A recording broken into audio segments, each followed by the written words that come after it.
Hem intentat recuperar les caramelles de Calella, que feia molt anys que no es feien. Em sentiu bé? Sí? Perfecte. De fet, va ser idea d'en Quim, que el tenim per aquí. En Quim va animar en Lluís i en Lluís ens va acabar d'animar una miqueta tots. Vam tenir dubtes perquè primer eren molt pocs, no teníem clar què poguéssim fer, però finalment som aquí.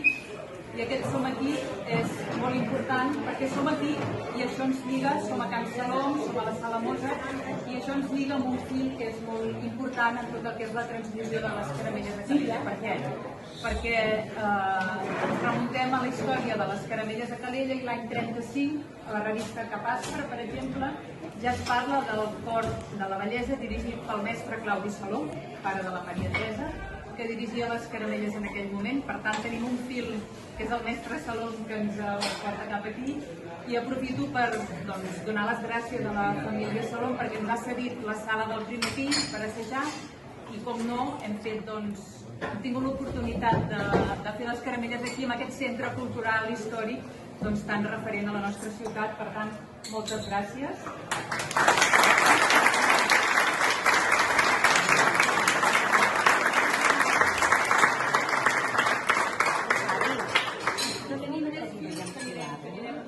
Només fer una breu referència a què són les caramelles. Les caramelles ve d'antic. De fet, la paraula caramella ve del llatí caramellus, que vol dir canya. Per què? Perquè al principi les caramelles s'acompanyaven amb un flabiol de canya.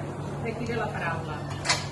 Les primeres s'associen a la picada dels ossos del Roser, i de fet el document original més antic de caramelles a Catalunya data del segle XV, que parlava de la Pasqua Florida, però també parlava de la vinguda de la primavera, de la vinguda de les collites, de tot el rebrot que suposa la primavera. I va anar derivant cap a lletres també una mica més satíriques. Per tant, tenim lletres amb contingut religiós, amb contingut més primaveral i també amb humor i amb sàtira. Com us deia, fem un repàs una miqueta aquí a Calella. A la revista Capaspre del 35 ens parla del grup orfeònic del Patronat de la Bellesa, dirigit pel mestre Salom, també de l'Ocor Llevantina Calellenca, sota la direcció del mestre Sobirà. També ens parla de l'Orfeó, de la secció literària de l'Orfeó, amb el senyor Jaume Cardona, i cantant caramelles musicades pel mestre Guanter. El mestre Guanter era un músic de cobla de Fiscorn que es va establir aquí a Calella. Tot això parlem de l'any 35-36. Per tant, diversos grups de caramelles a la ciutat. I aquest fil, que abans parlàvem del fil, continua amb els petits cantaires de l'Escola Pia. El grup de cantaires de caramelles vinculat a l'Escola Pia, que tinc ja uns quants. Hi ha en Joan, que és el meu pare, que jo sàpiga, en Jaume, en Sebastià també, en Ramon, que el tenim aquí, que també ha estat amb els petits. I potser algun més, aquí també, en Jordi, o sigui, és un altre fil de l'Escola Pia, que organitzava els petits cantaires. També la Maria Rosa Brunet dirigia un grup de caramelles cap als anys 60 vinculades a la secció femenina de la Falange. És un altre fil. O sigui, tenim molts fils que ens ha portat fins aquí.